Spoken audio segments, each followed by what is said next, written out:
Το διαδίκτυο είναι το μεγαλύτερο παγκόσμιο σύστημα που περιλαμβάνει πληροφορίες για τα πάντα. Χωρίζεται σε 3 επίπεδα, το Surface, το Deep και το Dark Web.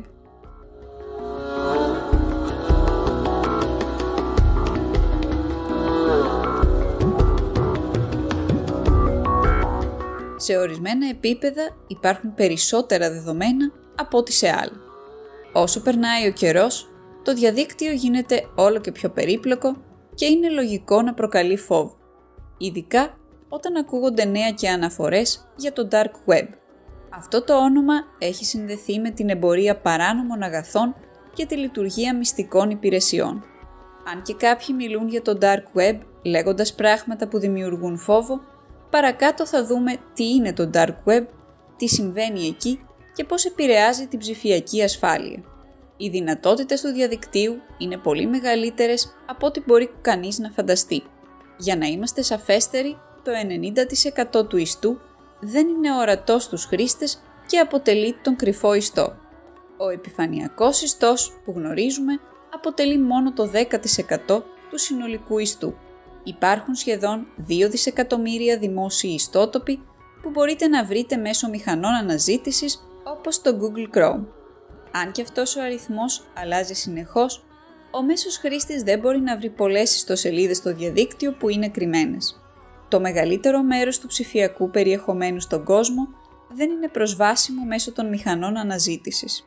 Στο Deep Web υπάρχει μια πολύ μεγάλη ποσότητα πληροφοριών και συμβαίνουν σχεδόν όλες οι διαδικτυακές δραστηριότητες. Στην πραγματικότητα, ενσωματώνεται το Deep Web στις καθημερινές σας δραστηριότητες. Κάθε φορά που συνδέεστε στο λογαριασμό email σας, μπαίνετε στην ουσία σε ένα τμήμα του Deep Web. Στο Deep Web βρίσκονται πληροφορίες που συνήθως είναι προστατευμένες με όνομα χρήστη και κωδικό πρόσβασης για λόγους ασφαλείας και προστασίας της ιδιωτικότητας. Ορισμένες οντότητες του Deep Web περιλαμβάνουν βάσεις δεδομένων, εφαρμογές μέσων κοινωνικής δικτύωσης, ηλεκτρονική τραπεζική, ηλεκτρονικές διευθύνσεις, intranets, forums, περιεχόμενο που προστατεύεται από paywall. Το Dark Web είναι ένα διαφορετικό τμήμα του διαδικτύου από το Deep Web. Ας εξετάσουμε τους λόγους που οδήγησαν στην αρνητική φήμη του. Το Dark Web αναφέρεται συχνά στις συζητήσεις σχετικά με την τεχνολογία και την ψηφιακή ασφάλεια ως βασική πηγή πολλών ζητημάτων ασφαλείας. Ουσιαστικά, το Dark Web αποτελείται από ένα σύνολο κόμβων και δικτύων που αναφέρονται ως Darknets. Αυτά περιλαμβάνουν δίκτυα peer-to-peer, μικρά και μεγάλα, συμπεριλαμβανομένων των Tor και FreeNet, αλλά δεν περιορίζονται σε αυτά. Για να περιηγηθείτε και να χρησιμοποιήσετε το Dark Web, απαιτείται εξειδικευμένο λογισμικό, όπως το πρόγραμμα περιήγησης Tor. Το Tor αναπτύχθηκε στα μέσα της δεκαετίας του 1990 για να κρατήσει τις επικοινωνίες πληροφοριών των Ηνωμένων Πολιτειών ασφαλείς από αδιάκριτα βλέμματα και είναι η προτιμόμενη μέθοδος πρόσβασης στο Dark Web.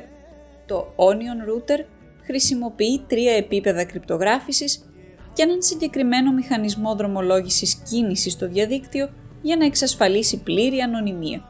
Συνδυάζει ισχυρά επίπεδα κρυπτογράφησης με τη δυνατότητα τυχαίας δρομολόγησης της διαδικτυακής κίνησης μέσω του δικτύου αναμετάδοσης Tor. Αυτή η κρυπτογράφηση στο Dark Web υπάρχει για να προστατεύει τις ταυτότητες των χρηστών, τις διαδικτυακές δραστηριότητες και την τοποθεσία και να διατηρεί την ανωνυμία τους.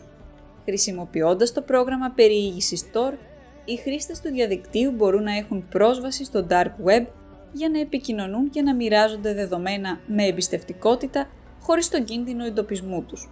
Οι περισσότεροι χρήστες του Dark Web είναι συνδεδεμένοι σε ένα Virtual Private Network για να κρύβονται περαιτέρω.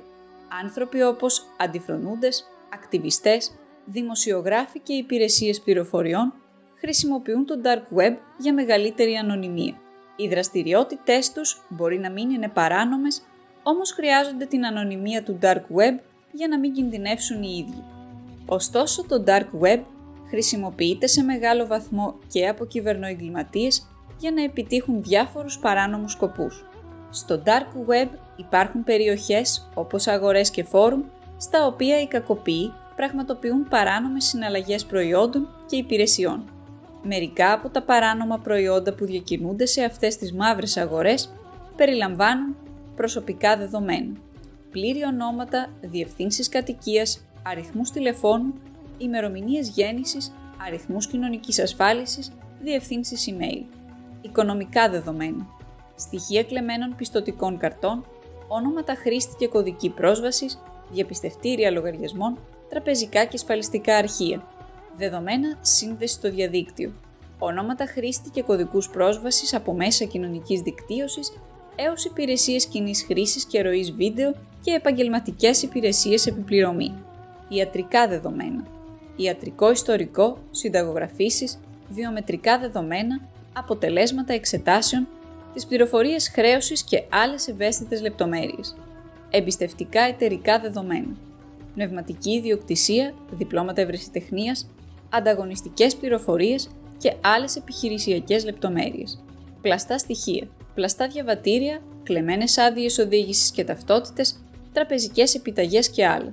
Δεδομένης της ανώνυμης φύσης του, το Dark Web χρησιμοποιείται επίσης για ακόμα πιο παράνομους σκοπούς.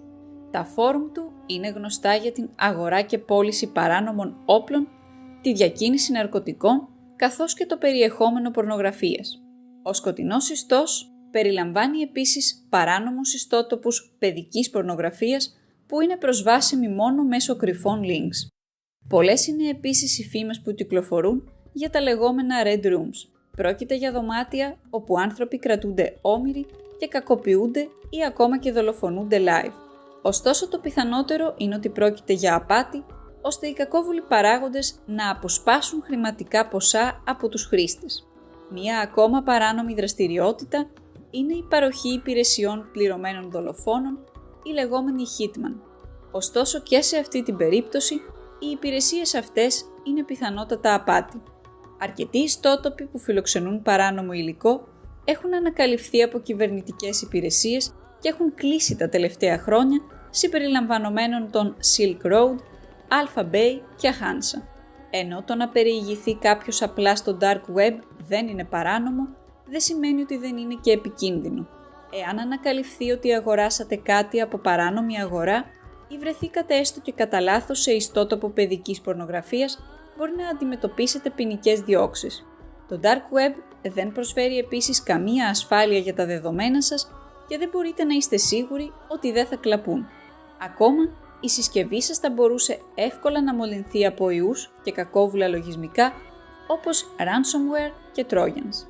Τέλος, δεδομένης της παράνομης φύσης των συνομιλιών και των αλληλεπιδράσεων στο Dark Web, μπορεί να πέσετε θύμα απάτης ή να γίνετε άθελά σας συνεργός και να διακινδυνεύσετε τη σύλληψή σας από τις αρχές.